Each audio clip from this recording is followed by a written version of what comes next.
안녕하세요. 헬린마이스트 디스커버리 190차입니다. 벌써 190차. 매주 한 번씩 했는데 벌써 190주네요. 참 빠른 시간이 엄청 빠르네요. 190주차 기념으로 저희가 강원 창조경제혁신센터의 센터장님이신 이기대 센터장님을 만나뵈러 춘천까지 왔습니다. 춘천에 와서 이런저런 말씀을 나눠보기 위해서 춘천에 왔는데, 사실 저는 그 중앙에서 대기업 출연 지원기관에 계실 때 몇 번 뵙고, 이번에 어쩌다가 또 강원 창조경제혁신센터 센터장님으로 계셔서 이번에 와서 말씀도 많이 듣고, 지난번에 와서 말씀도 많이 듣고 얘기도 많이 나눴거든요. 그때 너무 좋은 말씀들이 많으셔서 마이스 디스커버리에 녹화를 하고 많은 분들하고 공유를 하면 좋겠다 생각해서 시간을 내달라고 말씀을 드렸습니다. 안녕하세요. 나 갑자기 궁금해졌어요. 네. 그 기업 이름을 밝히면 안 되는 거예요? 아니요, 되죠, 오케이, 되죠. 오케이. 네. 그럼 N사 뭐 이렇게. 오케이. 거대 공룡기업 N사라고 말씀하셔도 됩니다. 오케이. 진짜 세월이 굉장히 빨리 지나서 제가 네. 스타트업 얼라이언스에서 이렇게 지나가다가 몇 번 뵀을 때보다 벌써 한 7, 8년이 지난 것 같아요. 그죠? 오늘 선물을 받았는데 수월 네. 10주년이라고 기념 굿즈가 왔더라고요. 스타트업 얼라이언스 10주년인가요, 네, 벌써? 10년 됐어요, 오픈한 지. 리즈 시절에 계셨잖아요. 지금도 괜찮아요. 그 당시가 진짜 리즈긴 했는데 리즈 시절에 리더격으로 계셨기 때문에 저도 그 시절에 스타트업 얼라이언스에서 굉장히 많은 걸 배웠거든요. 굉장히 많은 걸 듣고, 하여튼 시각이 넓어지는 경험을 했고, 관점을 빌드업하는 경험을 했었습니다. 그래서 감사한 마음으로 오늘 또 만나 뵌 거고, 또 창조경제혁신센터, 강원 창조경제혁신센터라는 어떻게 보면 지방의 공공기관에 계시지만 또 중앙의 지원기관에서 한번 일을 해보, 대기업 출연 중앙 지원기관에서 일을 해보셨기 때문에 그 관점이나 그 경험치가 굉장히 지방에 많이 녹아들었게 되지 않았을까. 그랬어야 되는데. 맞습니다. 네. 다양한 생각이 있으실 것 같아요. 다양한 고민들을 하셨을 것 같고. 그렇죠. 네, 그래서 현재 지금 청조경제혁신센터와 그 당시에 스타트업 얼라이언스 다 많은 분들이 모를 수 있으니까 센터장님을 센터장님의 그동안의 롤에 대해서 한번 말씀을 주시면 좋을 것 같아요. 오케이.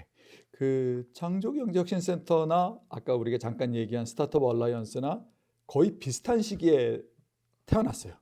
마침 강원 창경도 저희가 10년 전 5월에 문을 열었으니까 그 무렵이 지금 생각해 보면 대한민국 그 창업 생태계에 막 싹이 트던 그때. 그렇네요. 예, 2014년에 창조경제가 지방에서 생기기 시작을 했고, 강원도는 조금 늦어서 15년에 만들어졌고, 그래서 거의 동시에, 그러니까 민간이 먼저 하고 뭐 공공이 따라한 것도 아니고 거의 동시에 이제 역할은 약간씩 달랐겠죠. 네네. 아무래도 이 창업 생태계가 약간 그 계단 구조라고 할까요? 좀 이렇게 적절한 표현인지 모르겠는데, 왜 말이 뭐 제주도 가고 사람이 서울로 오듯이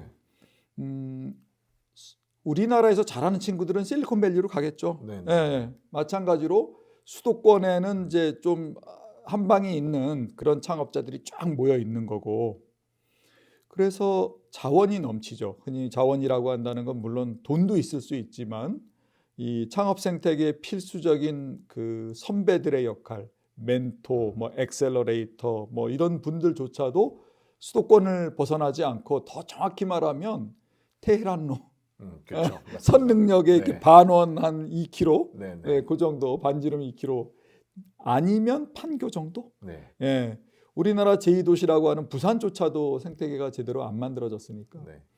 그렇게 해서 수도권에 이제 집중이 돼 있다 보니까 창업이라는 게 꼭 그렇게 잘난 사람만 하는 것도 아니고, 네네. 사람들이 어느 시점이 되면 다 그 창업을 고민하게 되기도 하고, 또 이제 어떤 정책 면에서 보면 지금은 조금 얘기가 다른데 10년 전을 생각해 보면 청년 실업 문제도 굉장히 심각했어요. 네. 그래서 그 정부의 창업 정책에 상당한 그 무게 중심이 일자리 창출에 가 있었습니다. 예, 좀 잘못된 거긴 한데 어쨌든 그래서 이제 좀 구별을 하자면, 제가 다녔던 스타트업 얼라이언스는 그 글로벌 커넥션이 많았던 네. 그러한 그 수도권에 있는 스타트업들 위주로 그 도왔다면 그런 지원 역할을 했다면 저희를 포함해서 강원을 포함해서 19개 전국 창조경제혁신센터들은 네. 지역에서 그 지역에서 창업한 분들도 돕고 플러스 네. 일자리도 좀 만들고. 기여를 네. 해라. 그런 미션이 있었던 것 같아요. 네, 네. 지금 보면. 음. 그런데 그 지역마다 이게 지역 하면 단어가 하나지만 실제로는 입장이 다 다르거든요. 그렇습니다. 예. 그러다 보니까 이제 강원이나 제주는 이제 나올 단어지만 로컬 크리에이터가 굉장히 중요한 역할을 차지했고 네. 또 다른 지역은 다른 방식으로 문제를 풀었어요. 네. 농업이나 어업이나 뭐 이런 식으로 푼 데도 있고. 그래서 창조 경제는 좀 더 지역 특화적이었다면 스타트업 얼라이언스는 글로벌 향으로 시작했다. 이렇게 보시면 대충 네, 네. 비슷합니다. 그럼 어떻게 보면 음. 글로벌한 스타트업을 대상으로 뭔가 액셀레레이팅도 해주시고 빌드업도 해주시고 고민 해결도 해주시고 하다가 이번에는 아예 안쪽으로 지역을 바라보고 있는 사람들과도 소통을 많이 해보신 경험이신 거잖아요. 그렇게 해야 되는데 사실 와 보니까 네. 이게 행정을 좀 많이 하게 되더라고요. 제가 창업자들을 많이 만나는 시간이 네네. 그런 기회가 많지 않더라고요. 좀 아쉬웠어요. 그런 네네. 부분은. 그래서 제가 이제 그 뭐 벤처 클럽 같은 거를 운영하면서 그런 때 좀 많이 뵙죠. 평소에는 네. 좀 뵐 일이 없었고. 결국 서울에서 가지셨던 네트워크를 지역에다가 활용을 하시고 계신 건데 춘천 벤처 그런 클럽 면은 같은. 있습니다. 그렇죠. 네. 그게 그 좀 다시 또 그 계단 얘기가 나오는데 네. 글로벌 생태계와 수도권 생태계와 지역 생태계가 이렇게 떨어져 있지 않아요. 네네. 떨어져 있지 않은 게 다시 10년 전 얘기로 돌아갈게요. 네. 뭐 10년 전에서 5년 전 사이, 그러니까 배달의 민족이 M&A구나. 네. 배달의 민족이 M&A 되기 전 시대로 갈게요. 그 우리 코로나 터지기 전에. 네네. 사실 생각해 보면 그 우리나라의 그 투자 생태계가 굉장히 일천했어요. 일천했다고 표현하는 거는 투자 단위가 한 3, 400억? 네. 뭐 좀 무리하면 500억이 넘었다. 네. 그러면 투자를 못 하는 거야. 로컬에서는. 그 정도 재원이 없는 거예요. 네네. 그래서 이제 국내에 들어와 있는 외국계 투자사, 뭐 네. 소프트뱅크라든가 네네. 알토스라든가 아니면 레전드 캐피탈, 그리고 일본계는 이제 글로벌 브레인, 뭐 이런 선수들이 있고 서울까지는 안 오고 되게 홍콩이나 싱가포르쯤 와 있는 친구들도 또 여럿 있어요. 그래서 한 국내에 투자하는 기업들이 한 10개쯤 돼요. 외국계 중에서. 이들이 굉장히 중요한 역할을 한 게 우리 유니콘 얘기하잖아요. 네. 스타트업들이 자라서 시총이, 그러니까 밸류에이션이 1조쯤 되면 이제 투자금은 1,000억이 넘는다는 얘기인데 그 정도 투자를 받으려면 이건 어쩔 수 없이 글로벌이 붙어야 되는 거야. 그렇죠. 예. 시장이 그만큼 있어야 예, 된다는 그렇게 얘기니까. 되는 거예요. 네. 그래서 그 수도권에서 좀 크던 친구들도 어느 순간이 되면 글로벌하고 이렇게 태그, 네. 바톤 터치를 해야 되는 거고 네. 우리도 마찬가지인 게 이 로컬에서 키운다는 말이 좀 외람되네. 로컬에서 저희가 지원을 하다가 어느 정도 사이즈로 커지시면 이제 인력 채용 문제로 대부분 돈하고 인력 채용 사람이 네. 잘 안 내려오죠. 그렇죠. 개발자나 이러면. 그래서 수도권하고 이제 또 접촉을 하게 되고 이게 다 연결돼 있습니다. 결국에는 바깥으로 보기만 하는 것도 아니고 안으로 보기만 하는 것도 아니고 근본적인 곳에서부터 이렇게 계속 올라가는 형태는 비슷비슷한 거죠. 하는 일은 비슷한데. 그렇죠. 그렇죠. 네. 그 중에 이제 똘똘한 친구들은 위로 가기도 하고 네. 또 어떤 친구들은 서울에서 직장 생활하다가 창업을 해야 되겠는데 나는 사실 별다른 기술이 없어. 네. 나는 문과야. 네. 그러면 이제 이런 선수들은 지역으로 내려와서 F&B 시장으로 들어와서 무슨 뭐 소나무 향 나는 밀크티를 만들기도 하고, 네. 네. 그렇게 이제 그 기술이 아닌 창업을 하기도 하죠. 그러니까 양방향이에요. 내 보면은 다 위로만 가는 것도 아니고 다 내려오는 것도 아니고. 네. 그런 분들을 정말 글로벌한 사람들부터 글로벌한 비즈니스를 지향하는 사람들부터 로컬에서 굉장히 많은 고민을 하는 사람들끼리를 다 민간과 공공 영역에서 만나보셨잖아요. 그렇죠, 사실은. 민간 영역에서 글로벌을 시각을 많이 보셨고 공공 영역에서 로컬의 시각을 많이 봤고 민간에서 일을 지원하는 것과 공공에서 지원하는 것, 그러니까 뭐 금액이나 방향성의 차이, 뭐 글로벌과 로컬의 차이가 말고 회사의 어떤 자산들, 예를 들어서 인력 자산이라든지 그런 자산의 관점에서 보면 차이가 많은가요? 그 완전히 다르죠. 완전히 다른가요? 어찌 보면은 민간하고 글로벌이 1대1로 붙으면 싸움이 되지 않죠. 민간이 압도적으로 이기죠. 네네. 일단 그 돈 단위도 틀리고 그쵸. 줄 수 있는 것도 많고 네. 그거에 비하면 여기는 진짜 무슨 밀가루 포대 나눠주듯이 굉장히 좀 작죠. 네네. 규모도 작고 열악하기 때문에 네. 그 글로벌 쪽에서 내가 진검승부가 가능하다 그 정도 실력이 있는 친구들은 공공에는 얼찐거리지도 않아요. 사실은. 네네. 네. 그리고 이쪽 지역에서 이제 뭐 창조경제뿐만이 아니라 네. 뭐 수도권에 SBA도 있고 진흥원들 많이 있잖아요. 네. 그런 쪽에 도움을 받는 친구들은 아무래도 조금 더 그 아직 체질이 약해서 좀 도움을 받아서 디디고 올라가야 되는, 아니면 학생 창업자들. 학생 창업. 네, 학생 창업은 이렇게 아직 드러낼 게 없으니까 이 친구들은 좀 지원기관의 그랜트나 아니면은 여러 그 R&D든 뭐 이런 게 좀 있어요. 상금도 있고 500만 원부터 시작해서 상금을 받아서 하기도 하고. 그 어제 참 이벤터스 대표님도 와서 그 얘기를 했는데 3년 창업하고 계속 투자를 안 받으셨다 그러더라고. 그게 뭐 여러 가지 이유가 있겠지만 그런 식으로 이제 얻어서 할 수 있는 게 좀 있었던 거예요. 상금과 지원금 이런 것들이 초창기에 투자를 받지 않고서도. 그러니까 뭐 창업자들은 거의 돈을 못 가져간 거죠. 학생들이니까. 그렇죠. 그러니까 그 궁핍한 시기가 이제 뭐 지나고 보면 좋았지만 아무튼 그렇게 해서 주식을 이제 뺏기지 않고 잘 갖고 있었던 거죠. 근데 진짜 저도 삼성동에서 있다가 춘천에 오고 왔다 갔다 하는 삶을 살기 시작하고 나서 보니까 삼성동에 있을 때에 바라보아야 되는 시각과 지역에 있을 때 바라봐야 되는 시각이 되게 차이가 나는 것 같더라고요. 그리고 지역에 있는 그 정말 아직은 체질이 허약한 사람들을 상금이라든지 공모전 상금이라든지 뭐 지원금으로 도와주는 그게 어떻게 보면은 소진하는 느낌이지만 어떻게 보면 정말 씨앗을 잘 뿌리는 역할이어야 된다고 생각이 들더라고요. 이 사람들이 지금은 체질이 허약하지만 여기서 지원금을 써가면서 가지고 갔던 트라이얼 앤 에러에 대한 경험이 또 테헤란로로 진출할 수 있는 힘을 주는 거고, 테헤란로에서 또 빌드업해서 글로벌로 진출할 수 있는 힘을 주는 거고, 지역이 하는 역할들이 굉장히 저는 굉장히 좋은 관점에서 말씀하신 것 같아요. 한편으로는 저는 굉장히 너무 힘들긴 할 것 같아요. 이 지역 너무 힘들어. 하긴 할 것 같은데 근데 굉장히 중요한 일을 하는 거지 않을까라는 생각이 들더라고요.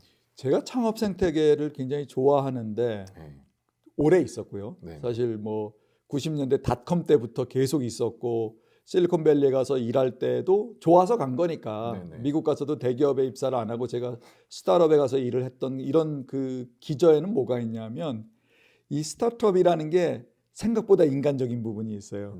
뭔 말이냐면 스타트업 자꾸 망하잖아요. 망해요. 뭐 많이 망하는 거 알고 있고 뭐 그것 때문에 어른들 걱정하시는 거 아는데 이게 망한다 그래서 또 아까 그렇게 이제 어떤 세금을 막 이렇게 써서 막 이렇게 하는 게 맞느냐 뭐 이런 느낌도 있고 막 그렇지만 여기에서 그 경험들이 그러니까 심지어 망한 회사의 직원들조차 아니면 망한 창업자도 이게 망했으니까 버려지는 게 아니라 이 경험을 살려가지고 다음 찬스에 쓸 수 있다는 거예요. 그리고 이들을 받아들이는데 전혀 거리낌이 없는 거야 이 동네는. 뭐 그렇게 짧게 회사를 다닌 건 좀 뭐 로열티 문제가 있다 이런 시각이 있는 게 아니라 얼마나 압축해서 경험을 했느냐가 제일 중요한 거죠. 여기는 선수들끼리 모여가지고 결과를 내기 위해서 팍 하는 곳이지 뭐 이렇게 임원되고 그러는 거 아니잖아요. 천년 그러니까 그런 면에서 그 버려지는 사람은 없어요 사실은.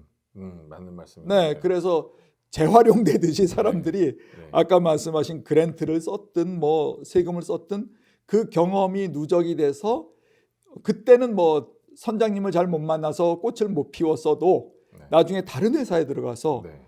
그 뭐 제대로 된 어떤 뭐 팀장, 네. 본부장 이런 거 하면서 네. 역할을 하고 나중에 창업의 기회를 잡을 수도 있고 그런 부분이 훨씬 더 그 역동적이고 네. 열려 있어서 참 좋았습니다. 제가. 대기업에서. 네. 대기업에서는 음. 이렇게 세팅이 잘 돼 있잖아요. 그죠? 어쨌든 간에 시스템 세팅이 잘 돼 있고 하기 때문에 자기 경험을 스스로 아카이빙 하는 것보다 자기 경험을 조직에 아카이빙 하는 데에 더 많은 시간이 가능하죠. 써지는 것 같아요. 제 많은 정력도 그렇게 써지는 것 같고. 근데 스타트업은 조금 다르다고 생각하는 게 공통의 목표, 그러니까 정말 구성원들이 같이 고민한 목표를 동시에 올인하면서 가니까 경험이 저한테 아카이빙이 되는구나라는 생각이 들더라고요. 개인한테도 아카이빙이 굉장히 많이 되는구나라는 생각이 들더라고요. 주변에 이제 스타트업 하는 선후배들을 보면 했던 선후배들을 보면 엑시트한 친구들도 있고 또 뭐 열심히 하고 있는 친구들도 있지만 이 친구들은 굉장히 빠른 시간 안에 굉장히 많은 경험을 아카이빙했구나. 압축해서 네. 하기 때문에. 그게 외부에서는 잘 안 보일 수도 있는데 이 사람들한테는 그게 엄청 큰 공력이 생기는구나라는 생각이 들더라고요. 그래서 한편으로는 저는 예전에는 사실은 저는 그랬습니다. 세금을 왜? 그럴 수 있어요. 네, 그런 생각이 들었었는데 어느 순간에 보면서 이런 인적 자산들이 많아지는 세금을 쓰는 거라면 어떻게 적절하게 최적에 쓰는 것들을 찾아내느냐의 문제인 거지 네, 이걸 네. 안 쓰는 게 방향은 문제는 아닌 맞아요. 것 같아요. 네. 그래서 공공의 영역에서 또 진짜 이런 세금을 쓰시면서 사람들을 지원해 보셨잖아요. 그것도 그쵸. 지역에서. 네네. 지역에서 한다는 건 어떤 건가요, 정말? 저는 그 효율이라는 측면이 그러니까 우리나라가 이제 그 효율을 너무 중요하게 생각을 하는 것 같아요. 가성비를. 네네. 그래서 세금을 걷었으면 가장 효과적으로 쓰고 싶고 뭐 하다못해 집에서도 공부를 제일 잘하는 자식한테 이제 지원을 해서 그쵸. 걔를 유학을 보내고 뭐 이런 거잖아요. 네네. 이게 되게 그런 차원에서 많은 의사결정이 이루어지는 걸 느껴요. 근데 좀 조금만 한 걸음만 뒤로 물러나서 공부를 못하면 그러면 좀 찌질하게 살아야 되냐 아니면 공부를 못하면 나는 어느 특정 직업을 말하기 되게 죄송한데 뭐 예를 들면은 평생 배달을 해야 되냐 뭐 이런 퀘스천을 한번 가져보자고요. 네. 근데 창업이라는 건 다 각자의 그 인생을 걸고 하는 건데 그 창업조차도 태어나기를 이제 공부를 잘하고 머리가 좋아서 좀 더 팀도 잘 짜고 막 지원금 투자도 받고 막 잘 나가는 친구들도 있어요, 당연히. 있죠. 그래서 수도권에 잔뜩 모여 있고 또 미국도 갔고. 그런데 그런 사람만 창업을 하나? 그렇지 않은 사람은 자기 인생 바꿀 기회도 없는 건가? 그렇지 않거든요. 맞습니다. 저는 네. 이제 그런 철학적인 이슈가 있다고 생각해요. 그래서 우리 지역에 있는 창업자들이 솔직히 말하면 수도권에 가서 1대1로 붙어서 못 이기겠죠. 네. 지금 있는 맨파워 가지고는 못 이길 거예요. 그런데 여기는 또 지역이잖아요. 네. 이 지역에서 비슷한 수준끼리 경쟁을 하는 거거든요. 네. 어차피. 그러니까 그 우리 뭐 선배 세대들도 마찬가지일 거예요. 이 지역의 뭐 건축업체들도 그랬을 테고 뭐 거의 다 그렇잖아요. 네. 이 소상공인들도. 그러니까 이 지역에는 다른 기회가 없다가 아니라 우리 이 지역에서도 창업이라는 이 방법론을 활용을 해서 미래를 준비하게 하자. 그런데 민간 자본은 안 들어온다. 민간 자본은 효율을 기해야 되니까 맞습니다. 굳이 그 돈을 들고 이 시골을 찾아올 일이 없죠. 네네. 그래서 공공밖에는 그거를 할 수가 없어요. 네. 그런데 이제 계속 이 비슷한 관점인데 언제까지 돈으로 세금으로 할 거냐라는 퀘스천이 있잖아요. 그래서 지금 이제 그게 어떤 기획을 해서 그렇게 된 것 같지는 않은데 현실을 보면 시드, 네. 초기, 그러니까 엑셀러레이터 투자금 중에 조금 작은 단위, 그러니까 뭐 1억, 그 이하든지 아니면 1억 5천, 요 정도까지는 지역에서 투자를 받을 수 있어요. 공공에서도 받을 수 있고. 네. 그런데 그 정도 받으면 사실 돌아가는 제품을 내놔야 돼요. 서비스든 뭐든.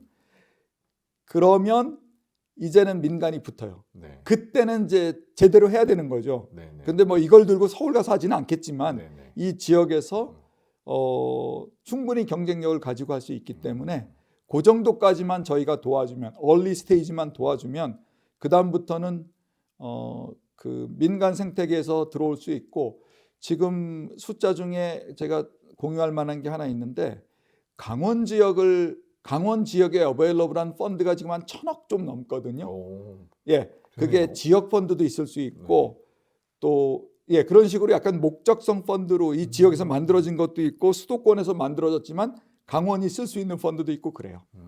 그러니까 그 정도 사이즈 펀드들이 있기 때문에 다 합치면 그 정도 되기 때문에 뭐 1억씩 받던 친구들이 5억, 10억 받는 건 일도 아니에요. 뭐 이 교원 창업하신 교수님들도 그 정도는 받으시니까 네네. 여기 로컬에 계셔도 네네. 아, 그럼 그 작은 돈은 아니네요. 사실 다 예전보다 모아놓고 보면. 많이 낮았죠. 네.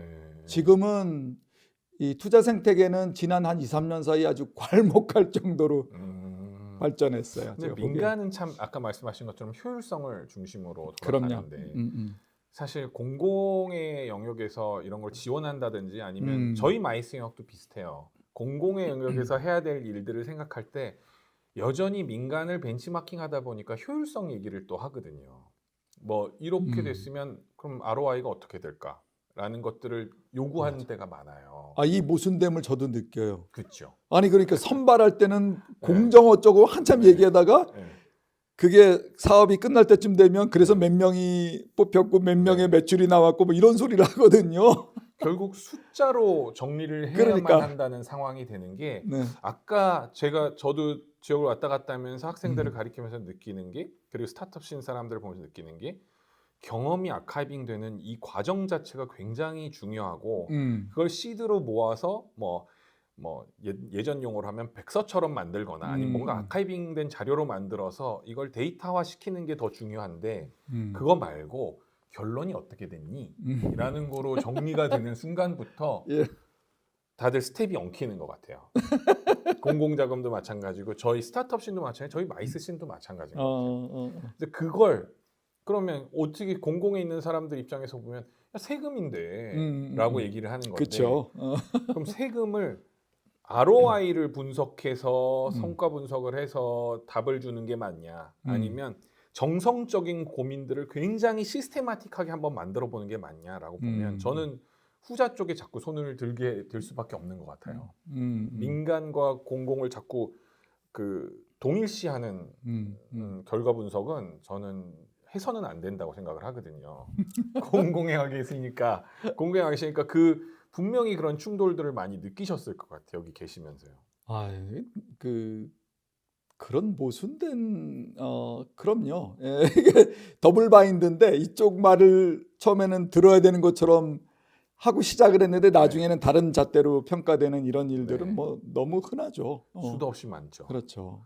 그런 것들이 정리가 참 되는 게 지역에서나 아니면 공공 입장에서 앞으로 스타트업을 지원하던 로컬 씬을 지원하던 지역 재생을 정말 지원해서 대한민국의 미래를 어떻게든지 만들어내던 간에 요 구조가 한번 짜져야 될 것 같다는 생각이 들더라고요. 근데 저는 조금 생각이 다른 게 그런 좀 안타까운 상황이나 모순적인 그게 보일 때 그거를 정리한다는 것이 가능하지도 않고 의미도 없다는 편이에요. 약간 그거는 그냥 다른 더 나은 솔루션의 등장으로 도태되는 방식으로 해결이 되지 이거를 고쳐가지고 문제가 해결되지 않더라고. 그러니까 지금 그 약간 어정쩡한 교수님 옛날에 시티폰 같은 거죠. 시티폰은 뭐죠? 걸기만 하는 전화였었나요? 걸기만 하는 거였나 받기만 하는 뭔가 거였나? 하나만 되잖아요. 그거를 갖고서 이렇게 여대생들도 막 자랑하고 그랬지만 순식간에 사라졌잖아요. PCS 등장하면서. 그러니까 지금 이 창조경제센터가 가지고 있는 이 어정쩡함은 공공이 하고 있는 마이스도 마찬가지겠지만 어느 순간에 그런 날이 오든 안 오든 하여튼 우리 지역에도 좋은 친구들이 이제 수도권에서 많이 내려와서 지금은 이게 내려온다는 말이 조금 의타적이지만 어차피 많이 뺏겼기 때문에 네. 이 지역의 자원들이 서울 가서 공부하잖아요. 그렇죠. 그러니까 그 친구들이 고향에 내려와서 일할 수 있는 그런 환경이 돼서 이 지역에서 창업하는 자원들이 수도권에 비해서 전혀 밀리지 않게 될 때가 온다면 자연스럽게 민간의 투자도 달라붙기 때문에 네. 더 이상 야 이제는 세금 써서 안 해도 될 것 같다. 음, 우리가 창업을 지원한다는 건 결국 오늘을 돕는 게 아니라 미래의 대한민국을 설계하기 위한 밑받침 작업이거든요. 네네. 이 친구들이 10년, 20년 뒤에 가장 세금을 많이 낼 사람들인 그렇죠. 거예요. 음. 그게 목적이기 때문에 지금처럼 일자리도 만들고 뭐 이건 이제 안 해야죠. 그런 식은 이제 의도적인 이런 그렇게 안 해도 음. 이제 제대로 된 친구들이 사업을 제대로 만들어서 고용이 200명, 500명 일어난다면 그때는 지역을 논할 이유가 없는 거죠. 네네. 왜냐하면 미국 같은 경우에도 그 뉴욕이나 LA나 뭐 보스턴이나 샌디에고에만 이 창업 생태가 있는 게 아니잖아요. 그렇죠. 그 깡촌 유타 프로보 거기에도 유니콘이 8개 있고 막 이렇거든요. 네네. 오스틴도 그렇고 이 오스틴 사람들 섭섭하겠다. 깡촌은 아니지만 거기는 네네. 어쨌든 그렇게 지역에서도 충분히 그 상대적인 그 경쟁력을 확보할 수 있어요. 모이기만 하면 네네. 사람들이 모이기만 모이기만 네. 하면 그 그게 포인트인 것 크리티컬 매스가 네. 필요해요. 네네. 그러니까 춘천에 사람이 없는 게 아니라 네. 모이지라는 거거든요. 그렇죠. 예. 그렇죠. 이제 그런 부분 때문에 네. 그거를 이제 뭉쳐줄 수만 있고 그렇게 모이면 지원하기가 쉬워요. 이 네. VC들도 네네. 하나씩 찾아다니면 너무 힘들고. 네네. 그래서 그런 아까 말씀하신 공공에서의 어정쩡한 문제점은 이걸 어떻게 해결할까를 고민하는데 에너지를 쓰기보다는 어느 것이 베러 솔루션인지를 찾아서 그쪽으로다가 계속 치고 나가면 얘는 그냥 도태되는 걸로 도태되는 끝내야 것이다. 되지 않을까 그런 편입니다. 현재는 시티폰이라고 생각하죠. 아니 차선책이죠. 뭐 맞습니다. 근데 또 지역에서 보니까 지역의 이런 스타트업 지원기관이나 지역에 있는 로컬 지원기관이나 어제는 저 문화재단 분들도 만났는데 보니까 제가 학교에 있어서 그런지 학교랑 굉장히 공통된 고민을 많이 하네라는 생각이 들더라고요. 왜냐하면 결국 다음 세대들에 대한 고민인 거잖아요. 예. 그래서 학교랑 되게 고민이 비슷한데 그럼 어떻게 학교랑 연결하지? 학교랑 무슨 고민을 같이 하지? 그리고 그게 방금 말씀하셨던 베로 솔루션의 어떤 무슨 촉매가 된다거나 뭐 트리거가 된다거나 할 수 있는 것들이려면 뭔가 모여야 되는 모멘텀도 있어야 되고 모여야 되는 울타리도 커져야 되고라는 생각이 들어요. 억지로 해도 울타리를 밀어서 키워야 된다는 생각도 들고 그래서 학교나 이런 지역에 있는 기관들 특히 이제 차세대를 키우는 학교들이랑 뭘 할 수 있을까요? 이런 기관들이랑. 그게 작년에 있었던 해프닝은 아니고 제가 시도했던 걸 하나 말씀드리면 네. 그동안 저희가 그 로컬 크리에이터를 이제 많이 만들고 싶다 보니까 로컬 크리에이터 지원하시면 뭐 돈을 2천만 원 드리고 뭐 이런 짓을 했었어요. 뭐 사업하죠. 네네. 그러다 보니까 동일한 자원을 대상으로 계속 그 짓을 하다 보니까 이제 그 지원자의 퀄리티가 낮아질 수밖에 없죠. 이건 한정된 숫자니까.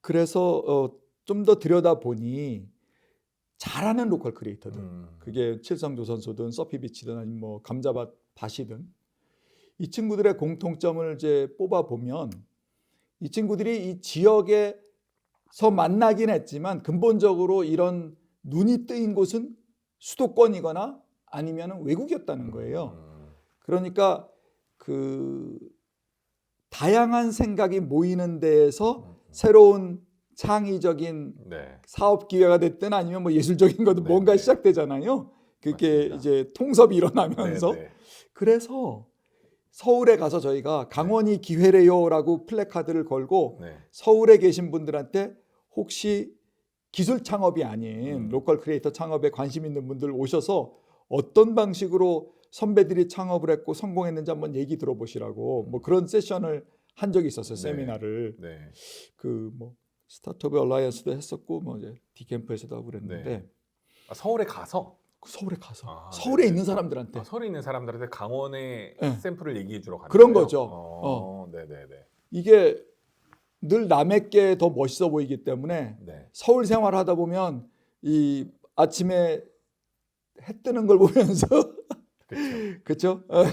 느릿하게 네, 그런 네. 라이프가 막 그립고 그쵸. 부럽고 그런 그렇죠. 거예요. 항상 남의 떡이 커 보이는. 그래서 그 친구들한테 네. 뭐 서울에서 당신이 꼭 어떤 뭐 디레일되고 도태돼서가 아니라 네네. 삶은 여러 가지 모습이 있을 수 있으니까 네. 품은 꿈이 있다면 이런 것도 괜찮다. 우리가 도와줄 수 있다. 이런 얘기를 하러 갔었거든요. 네. 그래서 지금 우리에게 당면한 얘기가 좀 산만하지만 당면한 가장 큰 과제는 AI와 뭐 이런 어떤 기술적 진보가 가져올 세상의 변화 플러스 일할 자원이 급속도로 줄어들고 있다는 이거잖아요. 네네. 이 지금 젊은이들은 솔직히 난 일자리 걱정은 안 할 거라고 생각해요. 저희도 지금 사람을 못 뽑아서 네. 저희 센터 같은 경우는 이제 계약직 같은 경우는 연봉 3천으로 딱 픽스를 해서 플러스 상여금은 뭐 따로고? 그거는 따로 있는 거니까 네. 그래도 못 뽑거든요. 그러니까 이게 돈이 많다는 게 아니라 3천이란 금액이 크다는 게 아니라 그래도 빠르게 올린 건데도 불구하고 지금 이 지역 사회도 사람이 없기는 마찬가지예요. 그런데 이런 부분들이 결국 그 뭐 업무 효율의 개선, 뭐 네. 효율 개선 수준이 아니겠죠. 그쵸, 이제 AI가 그쵸. 오면은 네. 완전히 다른 방식의 어프로치겠죠. 네. 이렇게 되면서 지금과는 다른 방식으로다가 일할 수 있는 사람이 필요하게 되고 그러면 그거를 혼자서 자기 경험, 요 분야의 경험만 가지고서는 답을 얻을 수 없다고 저는 생각을 해요. 네. 네. 그래서 이제 그 뭐 연사를 굳이 서울에서 데리고 오는 이유는 얘는 조금 더 미리 본 거거든요. 그 친구들한테 또 설명 듣고 아까 말씀하신 뭐 문화 영역이든지 뭐 네. 다양한 이야기를 모아서 네. 내가 해석할 수 있으면 내가 소화할 수 있으면 거기에서 답을 찾을 수 있는 거라고 저는 믿거든요. 네. 그래서 지금은 이렇게 진짜 작은 이 커뮤니티에서는 좀 다른 동네에서 다른 일하는 사람을 만나서 얘기를 좀 자주 해야 된다는 생각이 들어요. 뭐 학교도 그 맥락에서 그런 일들을 해야겠네요. 그죠? 학교에서도 학생들이 오늘 저도 수업을 하면서 느낀 게 아니라 수업하면서 얘기했을 때 무슨 얘기를 했냐면 저도 대학에 와 보니까 무슨 생각이 드냐면 정보나 교육 받을 수 있는 루트나 내용들은 도처에 깔려 있잖아요. 그렇죠? 학교에도 있지만 바깥에도 있고 막 도처에 깔려 있어요. 근데 그게 요 맥락에서 왜 필요한지를 이야기를 해주는 사람들이 필요로 한 것 같아요. 이제는 자, 이 마이스라는 비즈니스, 예를 들면 스타트업에서 A라는 산업군의 비즈니스를 위해서는 이 정보가 필요해, 이 정보가 필요해를 정리해주는 사람들이 필요하지. 그 코디네이터, 정보 코디네이터 같은 느낌이에요. 교수가 예전에는 지식을 전달하는 사람이었으면 이제는 지식이 독점 상태였으니까. 독점 상태였으니까 지금은 독점 상태가 아니잖아요. 아니죠. 네. 그러니까 어떤 필터링을 거쳐서 그러니까 저희가 공부하고 연구하고 경험한 바에 의해서 필터링을 해서 전달해 주는 역할. 그래서 학생들이 약간 뭐라 그래, 거짓 정보라고 하면 그렇고 약간 필요 없는 교육에 노출되지 않고 필요한 교육, 자기가 원하는 교육에 노출되게 해줄 수 있는 게 그런 코디네이터 역할, 이런 역할이 교수의 일인 것 같더라고요. 그래서 저 같은 경우도 이런 정보 저런 정보를 가지고 와서 자, 이게 왜 여기 어플라이 되는지 그런 관점을 가지게 해주는 게 최우선인 것 같더라고요. 시행착오를 줄여주는 거군요. 그래서 그 친구들 입장에서 보면 관점이 생기는 거예요. 이런 정보를 취합해서 하다 보니 이게 생겼네? 그러니까 관점을 가지고 그럼 난 다른 일을 하더라도 이렇게 정보를 취합해야겠구나. 갑자기 재미난 생각이 떠올랐어요. 여기 저희 동네에서도 그런 일이 있었거든요. 그러니까 90년대 말에 닷컴 붐 때 그때는 창업자와 투자자라는 두 개의 파티밖에 없었거든요. 창업을 하면 돈을 주는 거였어요. 그 당시엔 뭐 별다른 아이디어가 없었어요. 그리고 나서 닷컴 크래시가 2000년에 일어나서 박살이 나고 투자자들끼리 모여갖고 이제 돈을 잃었으니까 생각이 많아질 거 아니에요. 우리가 왜 돈을 잃었지? 어떻게 하면 돈을 안 잃을 수 있을까?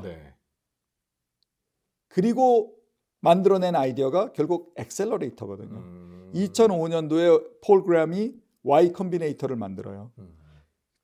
그 Y 컴비네이터 역할이 지금 교수님 말씀하신 거랑 되게 비슷해요. 그런가요? 그러니까 네. 이 창업을 하는 친구들의 머릿속에는 그 압력밥솥처럼 아이디어가 꽉 차 있어. 네네. 이것도 하고 싶고 저것도 하고 싶고 네네. 뭐 그냥 꽃밭이야. 네. 그런데 그 이제 엑셀러레이터는 약간 유치원 선생님 같다고 할까 어린이집 선생님 같은 거예요. 네네. 이제 그분들이 달라붙어 가지고 그 엑셀러레이터의 역할은 투자자, 제대로 된 투자자, 이쪽에 투자자를 벤처 캐피탈이라고 할게요. 벤처 네. 캐피탈과 이 창업자 사이에서 이걸 다듬어 주는 사람인데 네. 어떤 사업 아이디어에 필요한 걸 더 넣는 역할보다는 거의 열의 아홉은 쳐내는 거예요. 네가 지금 하고자 하는 거를 네. 지금 다른 누군가는 이미 이런 방식으로 풀었고 뭐 이렇게 하는 애들도 있고 이거 그러니까 뾰족하게 해야 된다.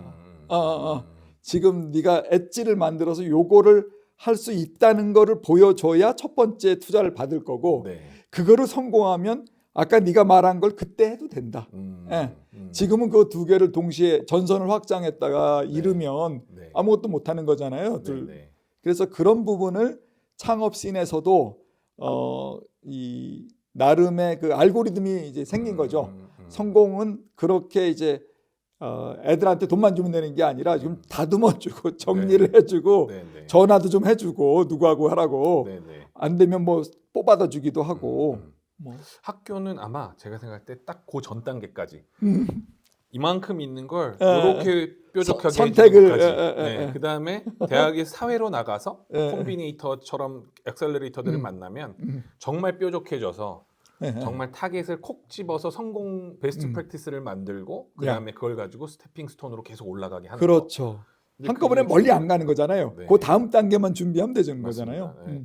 그런 게 공공, 학교 이런 데서 하는 것 같더라고요. 하는 일이어야 되는 것 같다는 생각이 초기 들더라고요. 예. 네. 초기 스타트업 아직 돈이 안 되니까 네. 그 제대로 돌아가는 생태계는 아직 편입이 안 돼. 네. 알아도 소용이 없어요. 알아도 소용이 없어요. 초기에 도와줘야 돼.